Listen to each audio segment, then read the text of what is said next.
Well, morning, fellow zombies. Are we alive yet? Are we awake yet? Me, I'm just going through the files that had already been sent over to YouTube for processing this morning. Getting myself a little bit together for Monday. Last Monday of 2024. Tomorrow, it'll definitely be the countdown. And then we get to see stuff on Wednesday. We get to see the Pasadena Rose Parade on streamed. It just gets to me sometimes when I'm looking at stuff like this. Um, yeah. How am I doing this morning? Is still waking up. My dog is still alive. She's not grumbling or griping at me, thank God. And people are doing the remember these memories and other things happening. One of which was dealing with the shooting of United Healthcare. And I had talked about it a few times. One tube that I saw from News Nation interviewing a former worker. He was forced into the situation of claim denials. Hearing that, under normal circumstances, normal people will probably say, well, that may have happened to me, to the point of saying, that's outlandish, that's outrageous, how dare it. But I would probably hear the former colleagues back from Blue Cross California saying, well, we didn't know anything about that. Actually, they did. But we weren't in the position at the call center from hell to approve. We were just there to review claims and check benefits and eligibility. And some of the stuff that I kept telling them that I didn't like what HIPAA was allowing them to do and get away with is having foreign countries access into your health plan. Oh, yeah. Give the correct provider information to identify, and you can give them any information concerning about your health plan. At least that was back over 20 some odd years ago. I said I didn't like it. I mean, the last day of work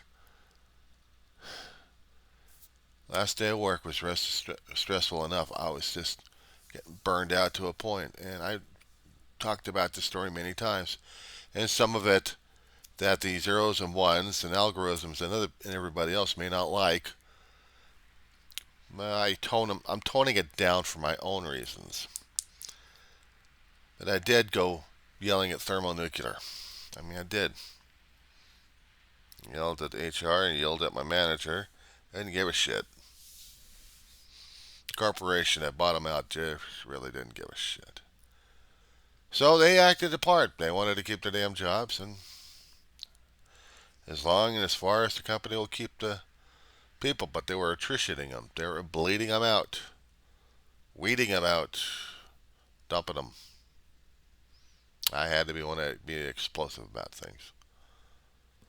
I wonder how many people they were bleeding out of the department anyway, or the company. There's a few good people in there I liked. But because I'm trying to keep my own sanity and not freaking out into PTSD, I closed off all contact. I had to for my own sanity and keep my own health going. I could have gone crazy over some of the names, but the corporation was already screwed up anyway. They wanted to bottom out, and the guy running the joint WellPoint back then, he turned this company from a bleeding. This is the thing I was hearing from a bleeding corporation into a for-profit strong company, able to bite people in the ass and gobble them up. What I mean by biting people in the ass, they see a blue, they go after them. California, they had this antitrust situation going on for decades, I guess. That you had the cross and the shield separated forever. But anywhere else was open season. Join the WellPoint join the whale point, join the whale point. Until Anthem came out and they said, nope, now there's a better offer. Give you a better golden parachute, you leave and we take over and then screw everybody else. Oh, sure, I'll do that too. I don't like money, money, money. Greedy bastard. That's what happened. I never knew who the CEO of Anthem was. All I know are greedy bastards from New York. That's what I was hearing back then. And I was among those slated. So I didn't know it was serendipitous for me to go in a wig out, but things worked that way. But concerning about the claims, all we were doing in our department for those last several years of its existence that I was in, we checked eligibility. In the HMO side, when I got trained in, we checked eligibility. We didn't do the claims until I got trained, until I got worked into the claims section of our department, and then I started looking at the HMO claims. But I was only reviewing what they needed and what they didn't need for processing. And then we got the PPO claims, which was most of the bulk. Verified eligibility, already had. Verified that they got a PPO, and then started tearing apart the claim to see why was it being denied or why was this being processed this way. But we were not doing the authorizations on it. We were just simply reviewing it for the caller. We would see the information. We would tell him, this is the paperwork that you need. So it would happen. And it did. I was nowhere in a situation to say, yes, we will approve the claim. No, that wasn't us. I mean, I could tell you what type of claim a person would have, an insurance policy, and what they were supposed to be covered and what they're not supposed to be covered. This was a long time ago. This is like the turn of the century. Hell, I was there while we had the millennium change on us. Well, actually, when we had the century change and everyone else was having a connection set. When I started up with the company as temp 98 until 99, February 99. All I did was just quoted eligibility of HMO claims. That's all, actually. Yeah. Eligibility of a person's policy. I could tell them what they were covered, what they weren't covered. And HMO's pretty basic, same stuff. Large group anyway. The individual policies, they had a problem concerning about pre-existing back then. Laws were not in effect or in place to protect those who had pre-existing who got individual policies. If you had a small employer group or a large group during those days, yeah, you'd be covered. But individual, you had to come in quote unquote healthy. Otherwise your claims would get denied. You'd be paying. And it sucked. It sucked. Small groups would be paying small bit of a deductible and the percentage of copays. It'd be dollar copay. It'd be dollar lifetime max. Every one of the policies had a lifetime max. Varied.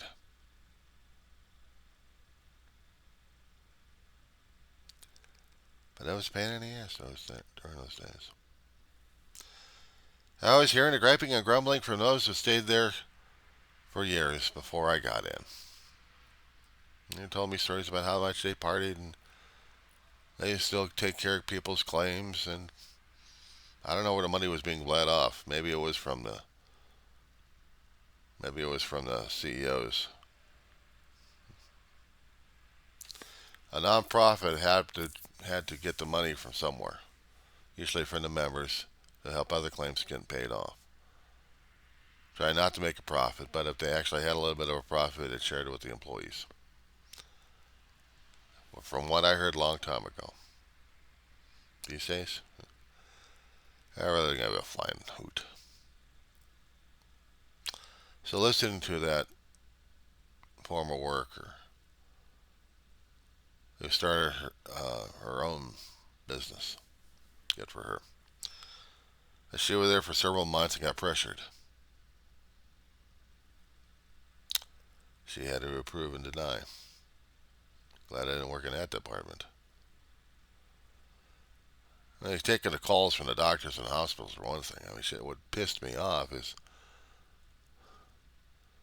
I could do characterizations, but they'd be getting after my ass for that one.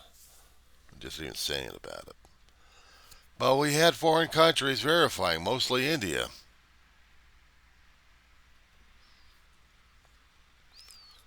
I heard them and over the background.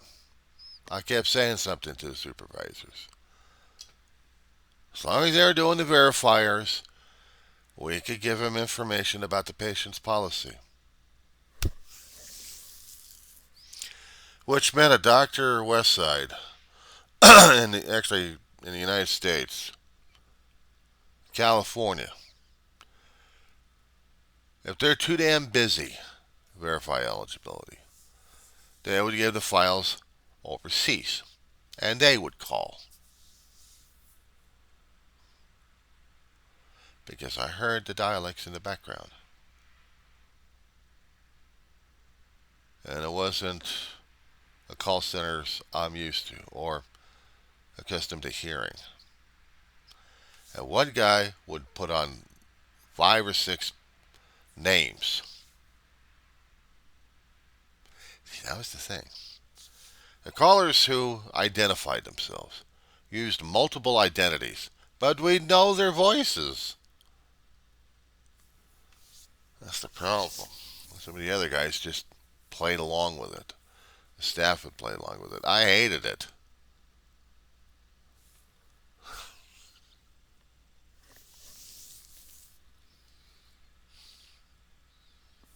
Company didn't give a shit.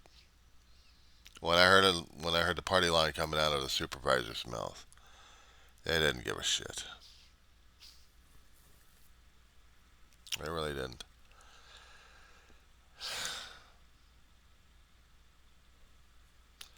I understand frustration in a job.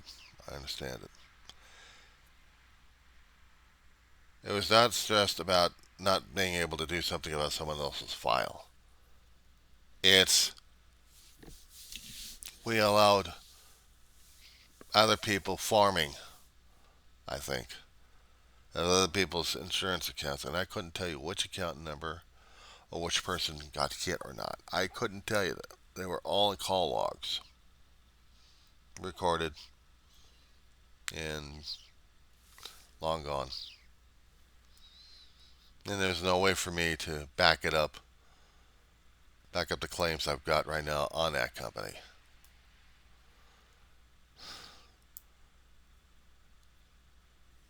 No records, only accusations.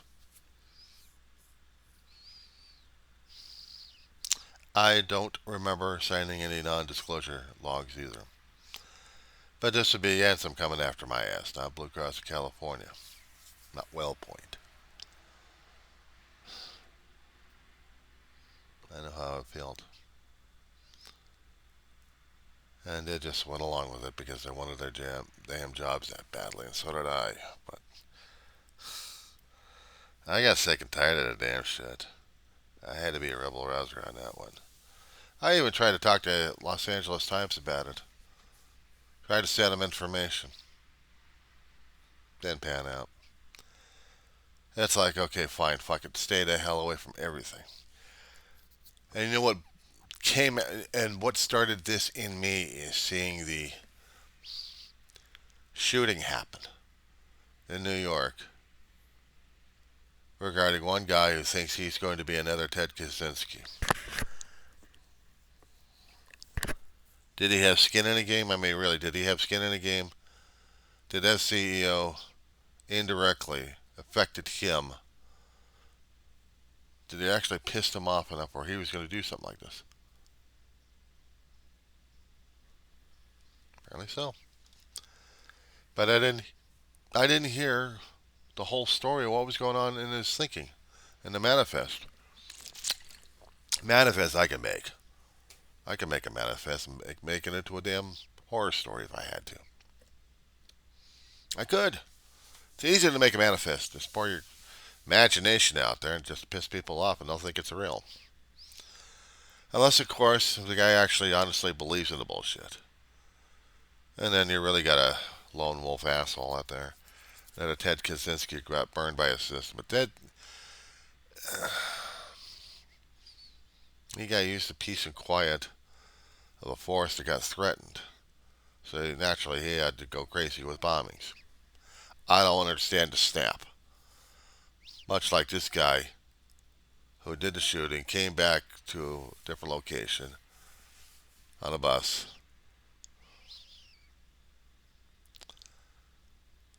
And he thinks it's a fucking joke. I can't support the bastard, but I don't support the target either. Never have. So I can't deal with that shit.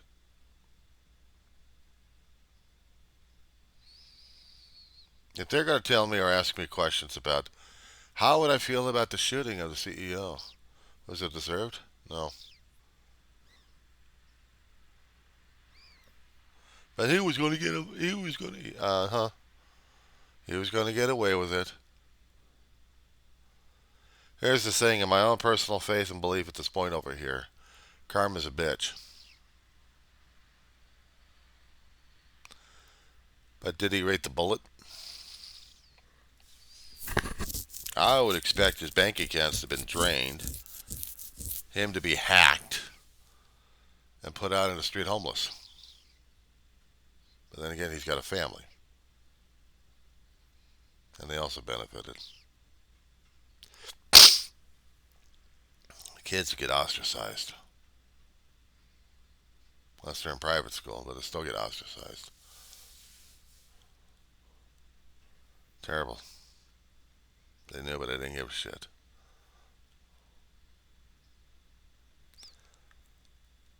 I don't feel sorry for the guy going through the process. He wasn't about to be the one to go into a firefight. Does the sneaky, he does it, and now he thinks he's vindicated. He's already been turned cold a long time ago.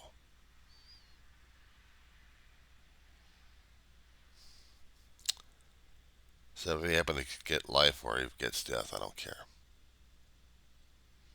He chose what he chose. He did what he did. He's not a representation. A lot of people could probably use him as a sick representative. He'll be an icon, a cultural icon at this point. Their one-time voice against the medical insurance companies that keep screwing people over left and right. You want to get them? You get the laws passed and enforced to get these guys regulated. Otherwise, you're stuck with the guys. I said before, I blame the voters. And yeah, I blame the voters. Every one of them patients who are getting screwed over one way or another have the power to vote. And you guys keep voting the wrong way. You didn't push hard enough. You didn't do a damn thing. Where's the protests? Where is enforcing the will in a way where you're not trying to kill people or hurt people? But you have the politician coming up and you say, vote or else you're out. No. Okay, you're out. Fine. We'll get a lobby job, but you're not going to stay in that job long enough. You didn't help the people out, so the people ain't going to help your ass out.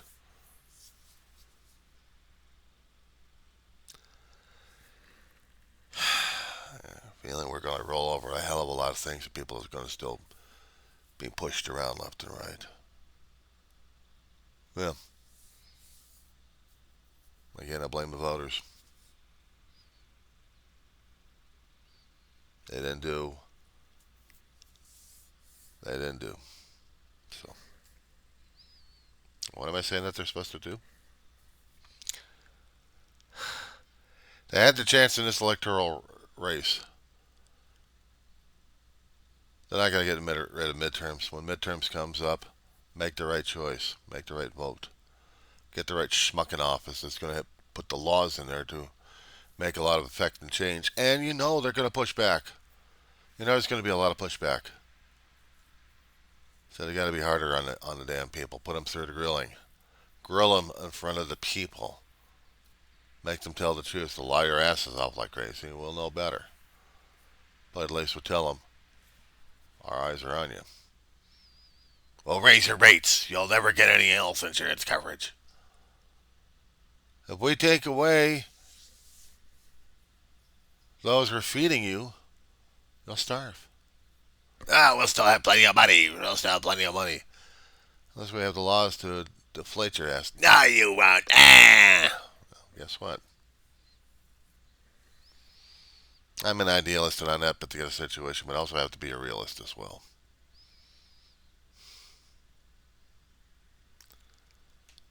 They have to be drained.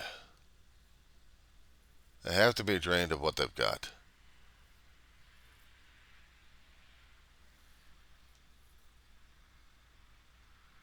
They got to be drained. Drained of power, drained of money. The problem is with our healthcare system, we're totally dependent upon these schmucks over here for barely life support as it is.